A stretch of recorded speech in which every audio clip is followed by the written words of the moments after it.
خدا اپنی قدرتوں سے ظاہر ہے، وہ اتنا ظاہر ہے کہ اس سے زیادہ کوئی ظاہر نہیں ہے، لیکن وہ اتنا پوشیدہ ہے کہ اس سے زیادہ پوشیدہ کوئی نہیں ہے۔ کیوں؟ آپ مجھے بتائیں، اگر آپ کسی ایسے شخص کو اس دنیا میں لائیں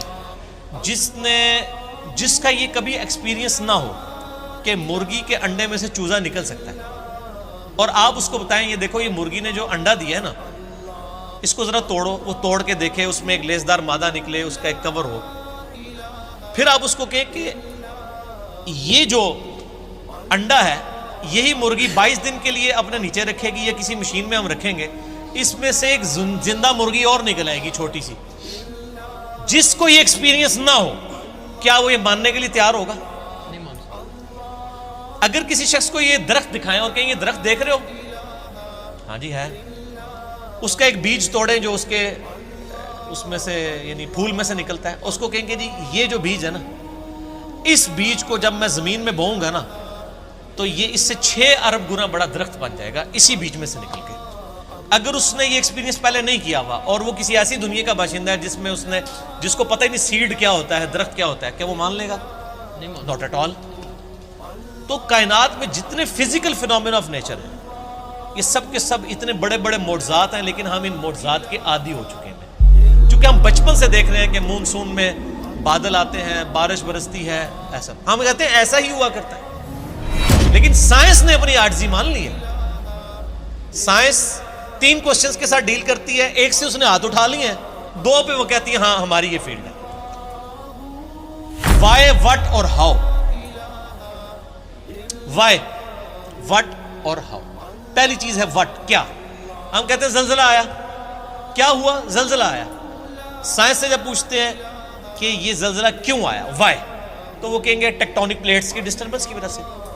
جب ہم ان سے پوچھتے ہیں کہ یہ ٹیکٹونک پلیٹس جو ہیں یہ ڈسٹرب کیوں ہو جاتی ہیں، ان کا ٹائم فریم کیسے سیٹ ہوتا ہے کہ انہوں نے ابھی اسی وقت ڈسٹرب ہونا ہے، وہ کہتے ہیں یہ تو ہاؤ والا سوال ہے، کیسے؟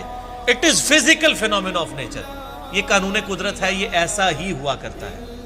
ہر چیز کے اینڈ پہ آپ کو سائنس ایک ہی جواب دے گی، فزیکل فینومینا آف نیچر، قانون قدرت۔ وہ اس کو مانے ہوئے مدر نیچر کیوں کہہ رہے ہوتے ہیں؟ مدر نیچر، تو کیا یہ مدر نیچر نے سارے قوانین خود بنائے ہیں؟ ہم جب کوئی ڈسکوری کرتے ہیں، لوگ پرانے زمانے کے لوگ نا، جب ان کو بتایا جاتا ہے انڈے سے چوزا نکلتا ہے، بس ان کا اتنا ہی ایمان تھا۔ اب سائنس نے اور ترقی کی، انہوں نے کہا جی اس طریقے سے اس کے اندر زندگی موجود ہوتی ہے، یہ ہوتا ہے، یہ سٹیجز طے کرتے کرتے ایک خاص حد تک یہ آگے جاتے ہیں، اینڈ پہ جا کے جواب کیا ہوتا ہے؟ It is physical phenomena of nature. Matter کیسے بنایا؟ اچھا جی، matter can never be created not be destroyed, first law of thermo dynamics.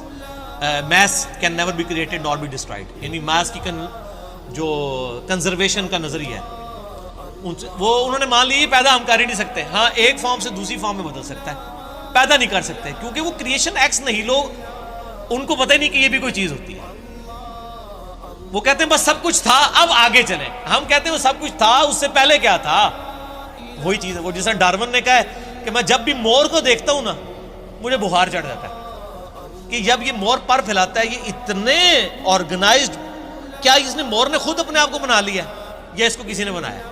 اگر کسی نے بنایا ہے تو کریٹر کا کانسیپٹ تو الٹیمیٹلی، پھر آخری جو کوسچن تھا وہ گاڈ کو کس نے کریٹ کیا، اس پہ میرا وہ لیکچر تھا، ہو کریٹڈ گاڈ، اور جدید شیطانی وسوسوں کا تحقیقی جائزہ، an intellectual reply to professor Richard Dawkins جو آکسفورڈ کے پروفیسر ہیں، ان کی کتاب دا گاڈ ڈیلوژن جو اس وقت ٹیکسٹ بک سمجھی جاتی ہے ایتھیزم کی، اس کے جواب میں میرا وہ لیکچر تھا، پھر میں نے اس میں میتھمیٹیکلی اس چیز کو ثابت کیا۔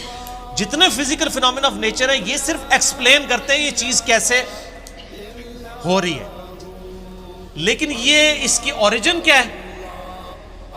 سورج مشرق سے نکلتا ہے، یہ ایک انفارمیشن ہے، اس انفارمیشن نے سورج کو پیدا نہیں کیا۔ اب جتنے میتھمیٹیکل فارمولے، میتھمیٹیکل جتنے بھی ایکویشنز ہیں وہ ایکسپلین کرتی ہیں ورکنگ کو، ان ایکویشنز نے اس چیز کو پیدا نہیں کیا ہوتا۔ سورج کے اوپر آپ کیمیکل فارمولے لکھ لیں، یہ ہیلیم سے بنا، ہائیڈروجن، یہ فارمولے ہیں نا، کیا ہیلیم نے سورج کو پیدا کیا ہے؟ ہائیڈروجن نے پیدا کیا، وہ تو خود پیدا ہوئی ہے۔ تو ہر چیز کو ڈپ ڈیک کریں گے ایک supreme being, super natural agency, supreme authority کی طرف آپ کو گائیڈنس ملے گی، اور وہ ہر چیز انسان اپنے اوپر غور کر لے سر، میری مرضی کے بغیر میرے گردے روزانہ 25 دفعہ ڈیلیسس کر رہے ہیں، میری مرضی کے بغیر میری آنکھیں روزانہ 12,000 دفعہ جھپک رہی ہیں، 23,000 دفعہ سانس اندر اور 23,000 دفعہ باہر میرے پھیپھڑے کر رہے ہیں میری مرضی کے بغیر. میرا دل روزانہ 1,00,000 دفعہ دھڑک رہا ہے، 10,000 لیٹر خون پمپ کر رہا ہے میری نسوں میں، جس کی لینتھ 1,00,000 کلومیٹر ہے. یہ تو آج سائنس کی برکت ہے نا. ریویلڈ نالج کے بعد یہ ایکوائرڈ، دو ہی نالج ہے نا اسلام میں، یا ریویلڈ نالج ہے وہی کا علم، یا acquired knowledge, knowledge obtained through observations and experiments. Definite علم ہے. اسی ایکوائرڈ نالج نے آج ہمیں اس قابل کیا. یہ میری ویڈیو ریکارڈ ہو رہی ہے. آج انسان کو اللہ تعالیٰ نے کتنا ایک ترقی کروائی کہ اس نے کیا کچھ نہیں کر لیا. لیکن بایولوجی کا ایک لا انہوں نے فائنل کر لیا کہ living things can never be created out of non living things.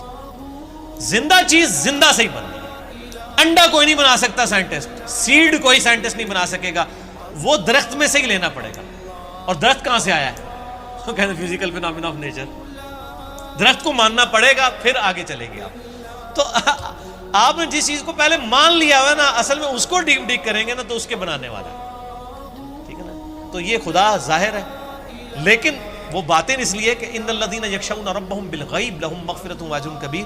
جو لوگ بغیر دیکھے اپنے رب سے ڈرتے ہیں ان کے لیے ہے مغفرت اور اجر عظیم. ورنہ تو امتحان رہے گا نہیں. یہ دنیا امتحان کا اسی لیے ہے کہ اللہ تعالیٰ صرف اپنی قدرتوں سے عیا ہے، خود بیک فٹ پہ ہے. مجھے تو ہر چیز میں خدا نظر آتا ہے. مجھ سے پوچھیں، میں جب تربوز کاٹتا ہوں نا، میں پریشان ہو جاتا ہوں کہ یار اتنے سے بیج سے اتنی آرگنائز فارم میں یہ تربوز بنا جس میں کروڑوں تربوزوں کا ڈیٹا موجود ہے. وہ جتنے بیج ہیں، ایک ایک تربوز، پھر اس سے آگے تربوز، پھر اس میں مٹھاس ہے، پھر اس کی ایک بار کھال ہے. اسی کو آپ کاٹ کے باہر رکھے خراب ہو جاتا ہے. ویسے یہ آپ کی ڈھیری پہ تربوز پڑے رہتے ہیں، خراب ہی نہیں ہوتے ہیں. کاٹنے کی دیر ہے، فریج میں رکھنا پڑ جاتا ہے آپ کو. تو سر ہر چیز میں خدا